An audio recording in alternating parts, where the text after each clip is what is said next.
Mental illness is real. Maybe you have experienced it, maybe you have not, but no one is exempt from going through this season, and it could be past experiences, trauma, things that we have to deal with, losses, or people that we lose, or things that we go through, or pain. There's so many things that can affect our mental health. If we're not aware of them, they can really damage who we are, and they can really damage not just one thing but many things in our lives.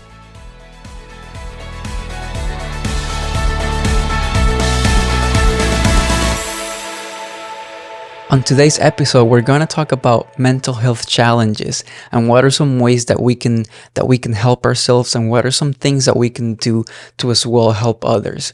And I don't think that there's ever been a time in history where mental health has created such a strong impact in our society, especially in young people. As a matter of fact, the CDC says that more than 1 in 5 US adults live with a mental illness. More than 1 in 5 youth from the ages of 13 to 18 currently or at some point in their lives will have a debilitating mental illness, and about 1 in 25 US adults live with a serious mental illness.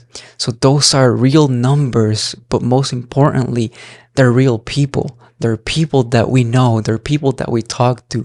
There are people that are families with us. There are people that we go to work with, that we go to church with.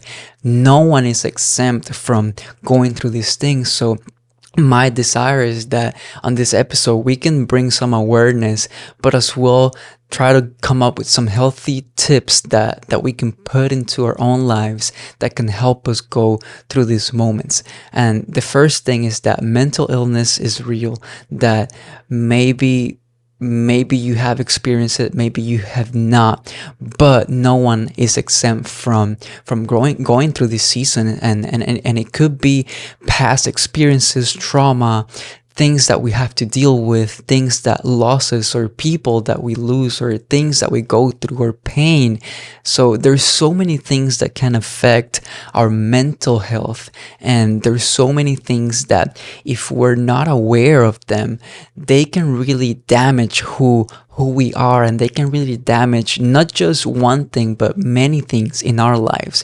And I think that that's one of the biggest problems with mental health, is that it might start as something really small, but eventually it grows into going into our relationships, into our marriages, into our workplace, and all of a sudden it invades everything that we do, and we're left immobilized, not being able to do anything or take action or really be passionate about anything at all.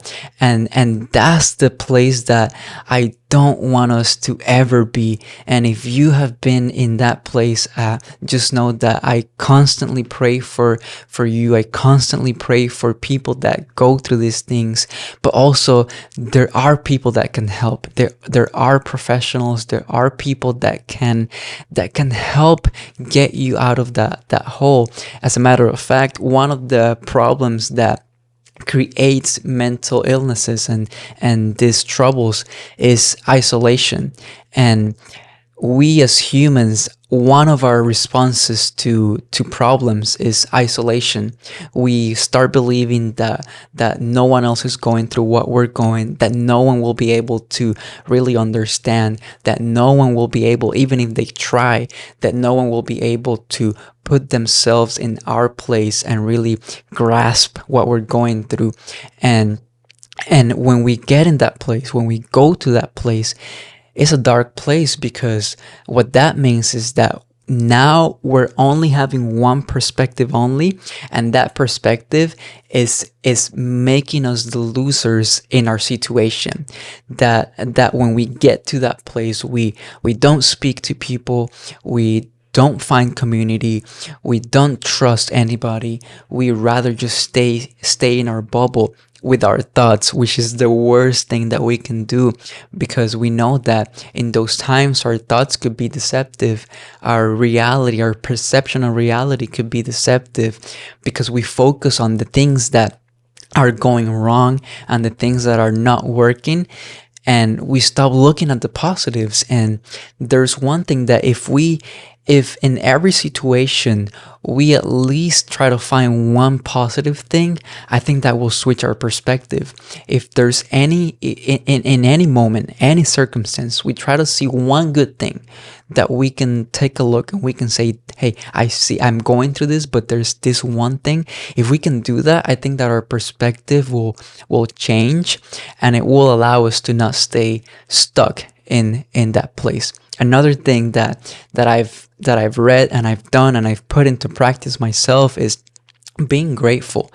Being grateful for what you have, because when we're going through difficult moments, emotional moments, we look at the things that we don't have. We focus on the things that we have lost, or the things that we wished we had, or the things that are painful to us.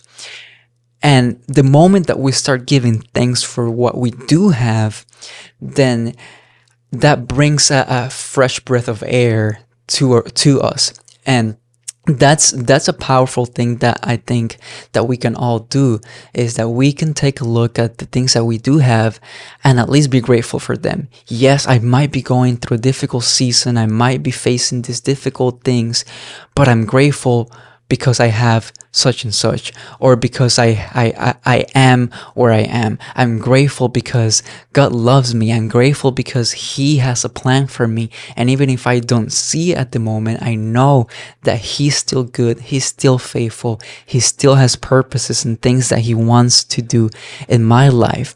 So being grateful, I think, is one of the best medicines to have to when you're going through difficult challenging moments, is being grateful for what you have, being grateful for who you are, being grateful for what God has done, and being grateful for the fact that, hey, you're still here, you're still fighting, you're still going forward. And that's something that we sometimes take for granted. So being grateful. And another thing that we can do is that when we talk about mental health, and we talk about being healthy just all around, we talk about mind, we talk about soul, we talk about body. One of the things that I do and that help me a lot is being physically active. I think that when we're physically active, when we go exercising, even if it's 30 minutes a day, or if you don't have that much time, 20 minutes a day, but doing something that relaxes you, doing something that takes your mind off of things. So for example, I go on runs or walks, or I go to the gym, or I do things that keep me active, like going on a bike ride, or like I said before, going on a run. And those are things that help me just for a moment, for that time that I'm working out. It helps me just put my mind on something else and not think about what might be going on in this other area or the challenges of this season.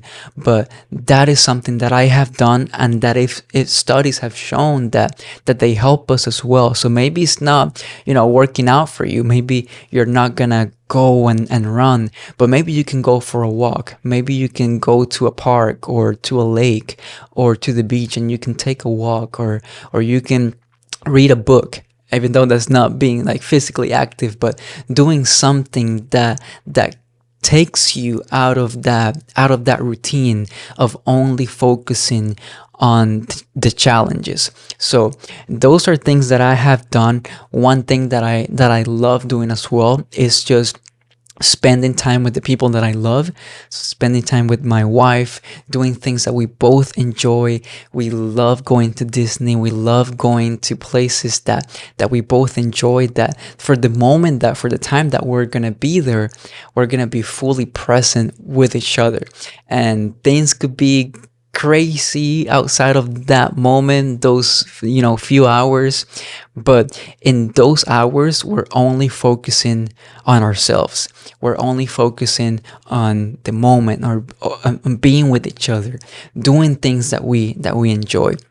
So find people around you that you trust, respect, that they love you and they believe in you, and spend some time with them. I can't tell you how of a blessing that has been in my life, and not just with my wife, but our family and people that we love, that we know that are there for us, and having conversations. I think that, like I said before, when we isolate ourselves, we stop having conversations, and we start believing that we're the only ones going through struggles. And when you have conversations, you realize that other people are also going through their own things, their own stuff, and you can encourage each other. You can be there for each other. You can build up each other. So those are things that I think are really helpful. But the last thing that we want to do is being isolate, just being in isolation and not talking to anybody. And the reality is that the better that we take care of ourselves, the better we're going to accomplish our dreams. And if you are in a business, in the marketplace, if you lead a church or you serve at a church, you have to take care of yourself. And I can tell you by experience that there's moments that we're giving so much that we forget to as well take care of ourselves, and in a sense give to ourselves. And that could be dangerous, because it can really burn you out, it can really damage you, and it can really damage your family and the things that matter the most. So I believe that nothing will ever, in my personal life, nothing will ever come before my relationship with God, and my relationship with my wife, and my relationship with our family. Those are the biggest things in my life. And if there comes a moment where one of those three things are being affected, I'm doing something wrong, or I'm not taking enough time to really be self-aware of what's going on. So I know that we are going after things and dreaming for things, but we have to look to create a balance of how can we give but also receive? How can we work but also have times to rest? How can we do but also have times where we can take moments to invest in ourselves? Because what does it matter if we invest in everyone else, but then we end up at a place that we are no longer able to do that, and then we didn't invest in ourselves, so we get stuck and we get in these mental challenges that really hinder us and stop us from doing the things that God has called us to do. So and that brings me to this point that we myself, I have boundaries that I set and that I protect. And that's something like I just said. I my boundaries are God, my wife, and my family. And if there ever comes a moment where one of those three things are affected, I have to make some changes, because I have decided that those are going to be my priorities. And you might have your own priorities. You might have your own family, your own spouse. You might have your church or something that you're working and doing, like a business. But there has to be priorities, and there has to be things that you're not willing to compromise. Because when we're just willing to do anything and everything, and we're willing to compromise everything, we have nothing. And that's where we have to be confident enough to know, hey, I this can wait. This can wait. I know that they need me in this area, but I also need to protect my priorities. So protect your priorities, find your rhythm. There are things that you can do, like I said before, either go on runs, on walks, the gym. I know some people that love art. They love painting. They love taking pictures.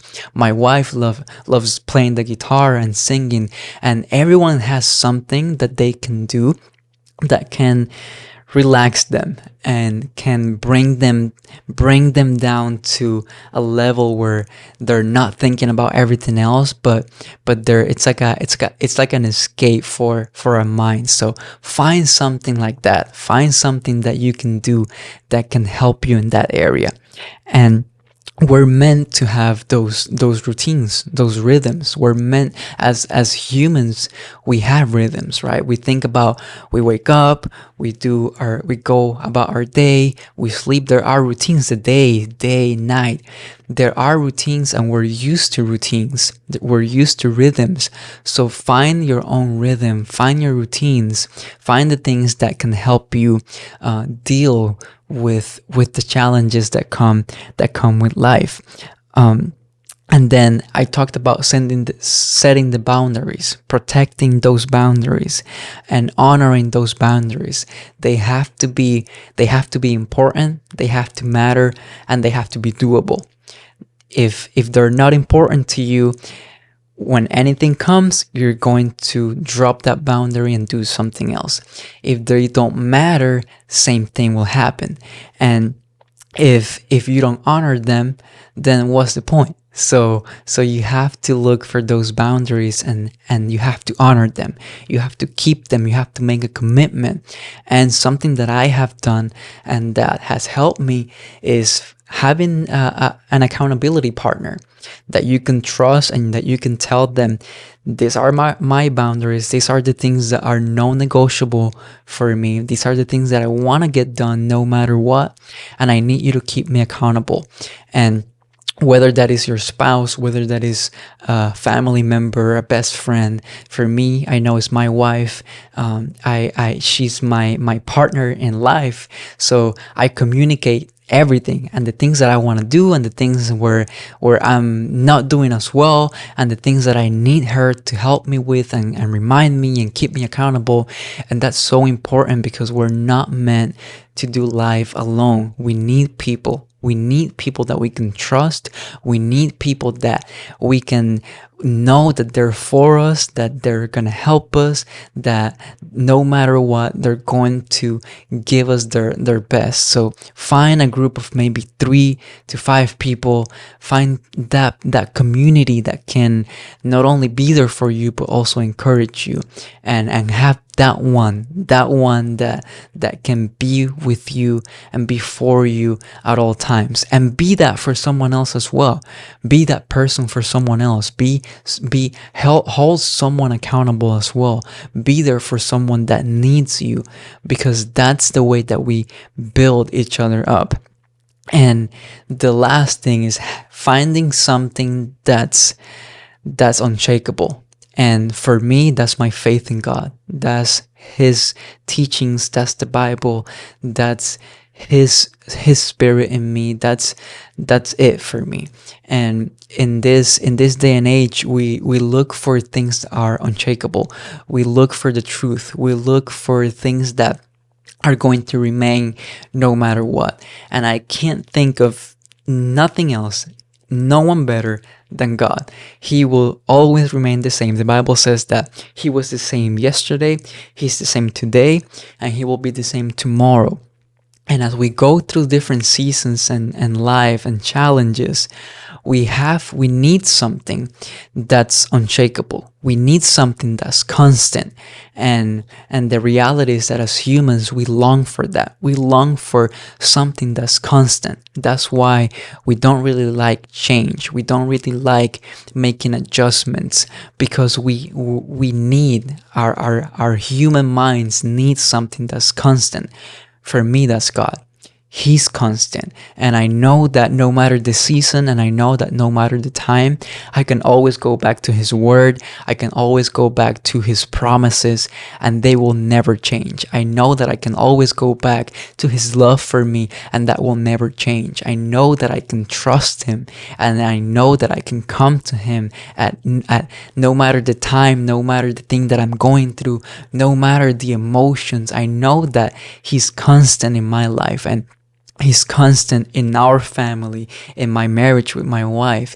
He's constant, and for me, that's the biggest thing, and that's what really holds me and holds our family, and that's why we're able to go through different seasons, and walk through those seasons, and battle in those seasons, and learn from those seasons, but having that constant grace and love and trust in God is what really has helped me, and I believe that it can help you as well. So there's so many other things that we can talk about mental health, and there's so many other resources and amazing people that help in these areas. But I just wanted to bring this few tips and this awareness, and I hope and I pray that some of these things either you are doing already, some of them you can start doing, some of them you can implement in your own life. You can adjust it to your schedule, to your rhythms, to your strategies. But I hope that something that we said today can help you grow and can help you help others. So thank you for listening. If you can, go ahead and share this episode, talk to other people about this episode, because I know that it can help many, many people. And we'll see you guys on the next episode.